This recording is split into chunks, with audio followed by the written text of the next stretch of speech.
সড়কে মৃত্যুর মিছিল যেন থামছে না। কয়েক জেলায় আজ সড়ক দুর্ঘটনায় শিশু ও নারী সহ নিহত হয়েছে ১২ জন। এর মধ্যে দিনাজপুরে ২টি ঘটনায় ৮ জন মারা গেছেন। নোয়াখালীর সোনাইমুড়িতে সড়ক দুর্ঘটনায় ভাই বোন এবং ফরিদপুরের ভাঙ্গায় বাস পিকআপ মুখোমুখি সংঘর্ষে চালক ও হেলপার নিহত হয়েছে। প্রতিনিধিদের তথ্য ছবিতে বিস্তারিত ইমরুল কায়েসের রিপোর্টে। সড়ক যেন এক মৃত্যুকূপ, প্রতিনিয়তই ঘটছে দুর্ঘটনা, এতে প্রাণও যাচ্ছে হরহামেশায়। ভোরে দিনাজপুর সদর উপজেলার পাঁচবাড়ি এলাকার চক্রামপুর আরিয়ান পেট্রোল পাম্পের সামনে ঢাকা থেকে ঠাকুরগাঁওগামী নাবিল পরিবহনের একটি বাসের সঙ্গে দিনাজপুর থেকে ঢাকাগামী আমবোঝাই ট্রাকের সংঘর্ষ হয়।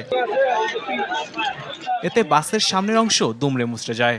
ঘটনাস্থলেই ট্রাক চালক হাসু ও বাসের হেলপার রাজেশের মৃত্যু হয়। আহত ৩০ জনকে উদ্ধার করে দিনাজপুর এম আব্দুর রহিম হাসপাতালে নেয়ার পর মারা যান আরও ৪ জন। দিনাজপুর থেকে ঢাকামুখী একটি ট্রাক মালবোঝাই ট্রাক সংঘর্ষ হয়। হেলপার সুপারভাইজার মৃত্যুবরণ করে এবং এম আব্দুর মেডিকেল হাসপাতালে আরও ২ জন মৃত্যুবরণ করে। ভোর ৫টা ৩০ নাবিল পরিবহন ভর্তি ট্রাকের সাথে সংঘর্ষে ৫ জন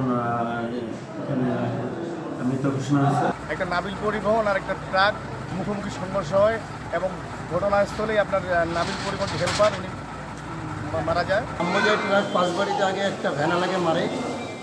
ভয়ে খুব দ্রুত গতিতে গাড়ি চালানোর সময় ওই অপোজিট থেকে আমাদের নাবিল পরিবহন আসছে, মানে কোনো কিছু দেখে নাই, সামনাসামনি সংঘর্ষ।